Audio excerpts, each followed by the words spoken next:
सबसे बड़ा मूर्ख। एक व्यक्ति जीवन से हर प्रकार से निराश था। लोग उसे मनहूस के नाम से बुलाते थे। एक ज्ञानी पंडित ने उसे बताया कि तेरा भाग्य फला पर्वत पर सोया हुआ है, तू उसे जाकर जगा ले तो भाग्य तेरे साथ हो जाएगा। बस फिर क्या था, वो चल पड़ा अपना सोया भाग्य जगाने। रास्ते में जंगल पड़ा तो एक शेर उसे खाने को लपका। वो बोला, भाई मुझे मत खाओ, मैं अपना सोया भाग्य जगाने जा रहा हूँ।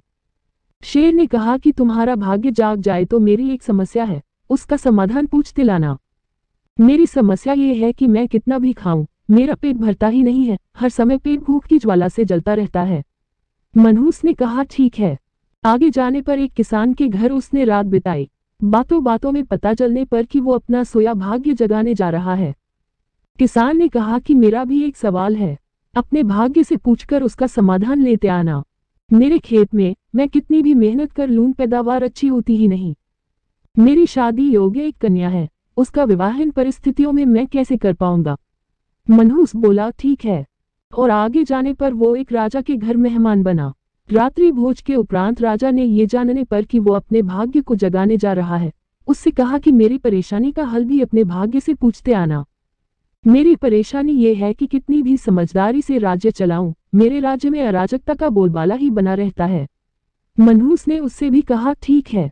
अब वो पर्वत के पास पहुंच चुका था।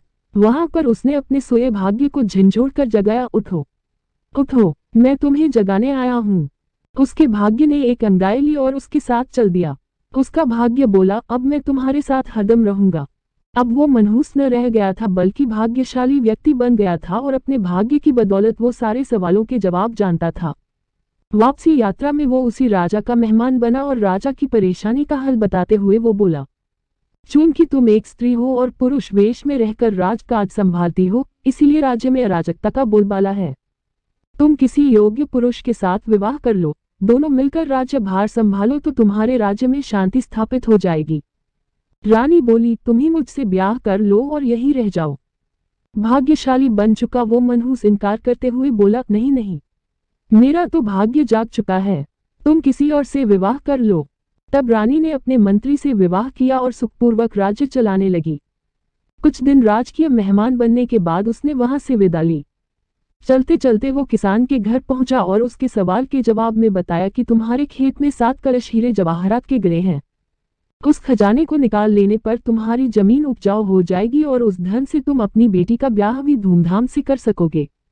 किसान ने अनुग्रहित होते हुए उससे कहा कि मैं तुम्हारा शुक्रगुजार हूँ, तुम ही मेरी बेटी के साथ ब्याह कर लो। पर भाग्यशाली बन चुका वह व्यक्ति बोला कि नहीं नहीं, मेरा तो भाग्योदय हो चुका है, तुम कहीं और अपनी सुंदर कन्या का विवाह करो। किसान ने उचित वर देखकर अपनी कन्या का विवाह किया और सुखपूर्वक रहने लगा। कुछ दिन किसान की मेहमाननवाजी भोगने के बाद वो जंगल में पहुंचा और शेर से उसकी समस्या के समाधान स्वरूप कहा कि यदि तुम किसी बड़े मूर्ख को खा लोगी तो तुम्हारी एक क्षुधा शांत हो जाएगी। शेर ने उसकी बड़ी आवभगत की और यात्रा का पूरा हाल जाना।